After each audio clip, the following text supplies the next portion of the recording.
What's going on, everyone? It's the Niskel. Welcome back to The Legend of Zelda: Link to the Past. For the last episode, I finally decided to get the name right. In the last episode, we took on Ganon's tower and defeated Agnim for the second time. And as soon as he was defeated, a giant bat. I don't know why Ganon decided to turn into a bat, but he flew out of his castle all the way back there and crashed into this pyramid. And now we're going to take him on. Let's go defeat the King of Evil.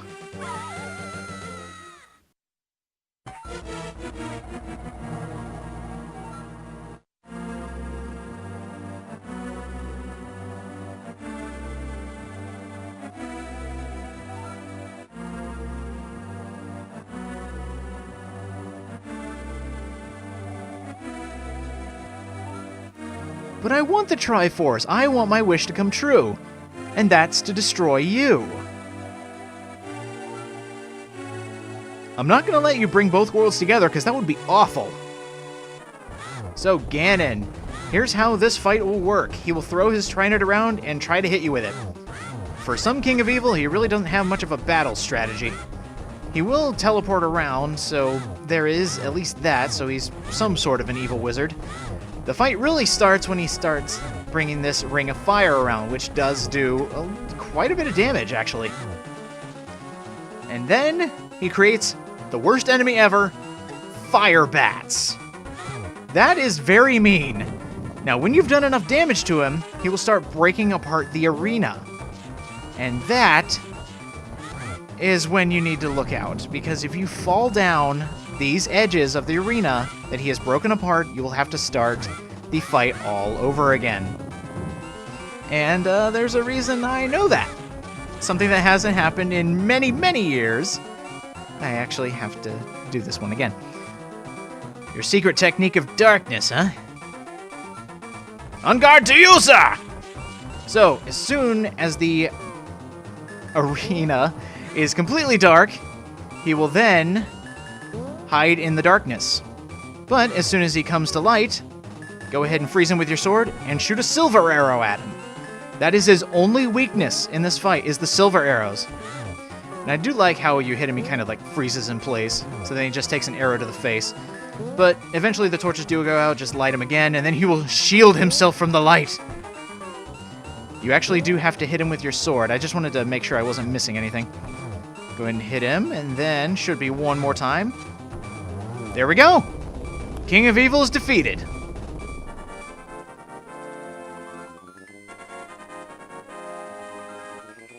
Sweet! Destroyed the King of Evil. Oh, I can't get rid of the beeping. Mystery door opens. Let's go ahead and head in. The Triforce! It was right behind that door the whole time?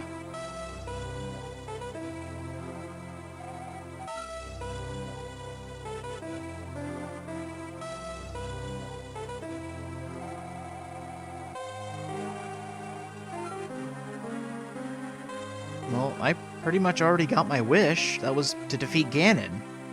What else could I wish for?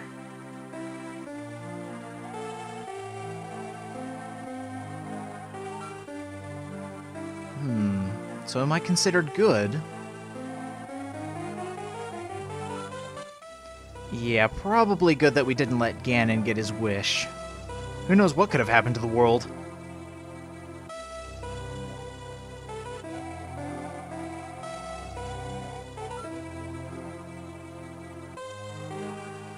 Wow, it's really good that we didn't let Ganon get his wish. That'd be awful.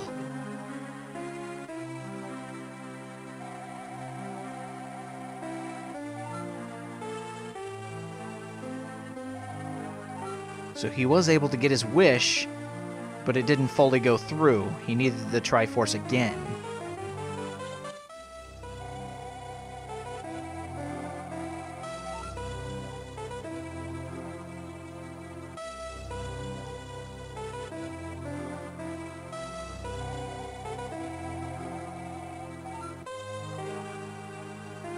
We've succeeded in our mission.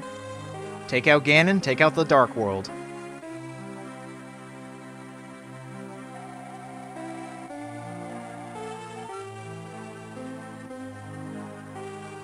So we are the new master of the Triforce?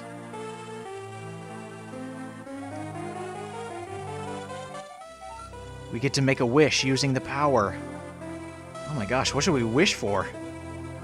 I'm sure we'll think of something.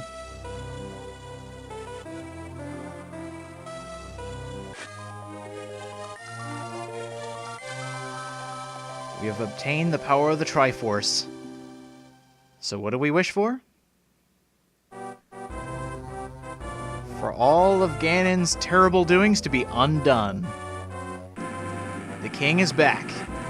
Alive and well. Looks like all the maidens are good too. The sage to be reinstated and brought back to life.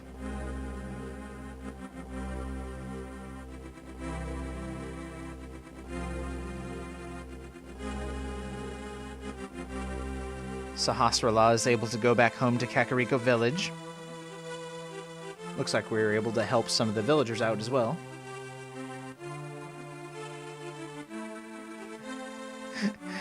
Yes, the vultures are allowed to have the desert. Fine. I didn't want to go there anyway. Oh, and there's another big hint that guy opens the chests. The bully is able to make it from the dark world back to the light world. It's good that he finally found a friend. Our uncle comes back to life. Check it out, Uncle. My sword's pretty cool, isn't it? Oh, yeah.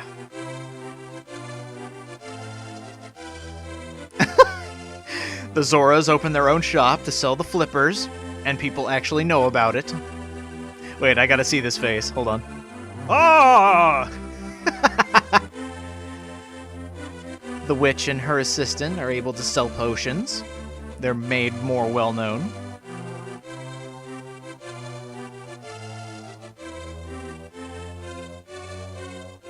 The lumberjacks are able to start on a new tree.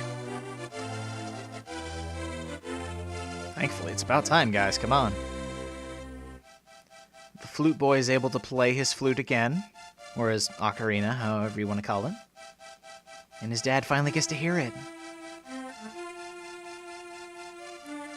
The Queen of the Fairies is able to live prosperously again.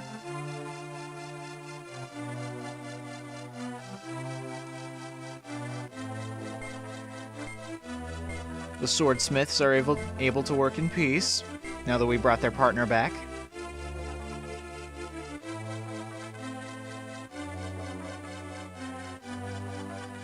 Oh, the kid with the bug-catching net. He's finally well enough to come outside again. Maybe we should give his net back. I don't want to keep it from him. He looks so happy.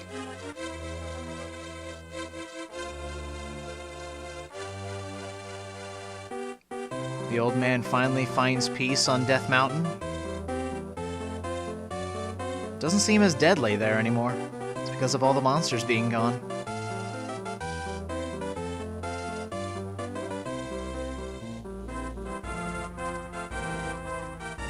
The thieves are able to thief as much as they want.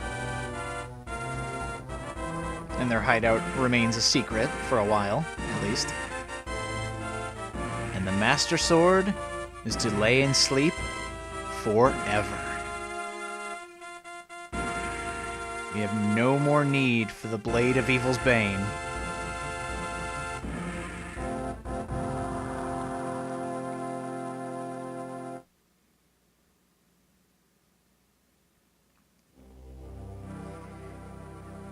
As mentioned before when I started this Let's Play, this is one of my favorite Zelda games to date. Just because of how well it meshes together and it feels like you're on a grand adventure. I mean, first of all, you hear of this plot of overthrowing the land of Hyrule. So then you test your worth and you fight for the pendants to help save Zelda. But when you fail, you have to make up for your small failure of Zelda finally being kidnapped and the seal broken. So then you go save the maidens in the Dark World and take down the evil once and for all. It's just kind of a grandiose adventure, and I can't believe the Super Nintendo was able to do this. I mean, I knew the SNES was capable of some of the biggest feats in gaming, but this one just really struck a note with me. I really liked the Zelda games, and then I played this and it was just like, whoa, it absolutely blew my mind. And then from the looks of it, the Zelda games only got better from there. As for A Link Between Worlds, I cannot wait to play it. This is coming out on the release date of it.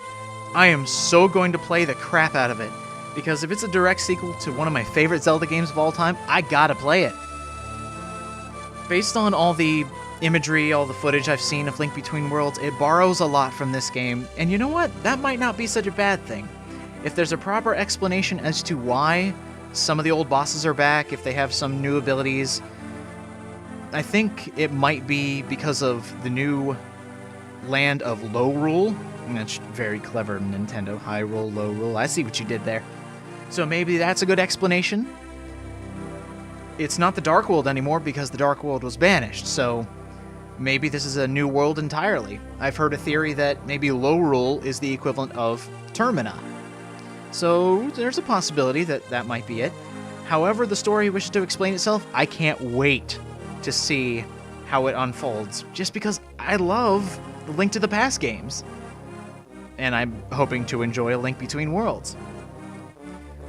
So, as kind of a mini Let's Play, this project as a whole, I don't know why it took so long to finish this game. It's actually quite short.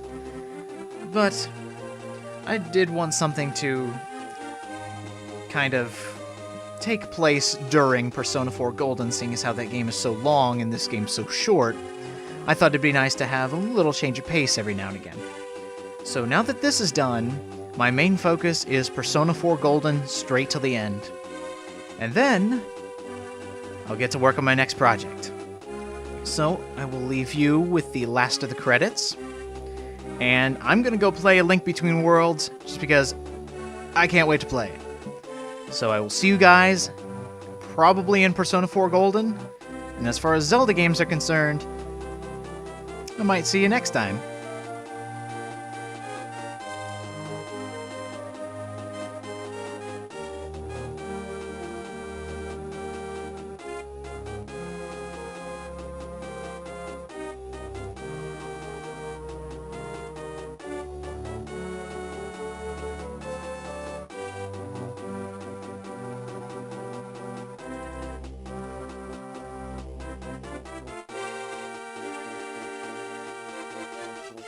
By the way, if you were wondering what that ranking means, it doesn't mean how many times you died, it's how many game overs you used.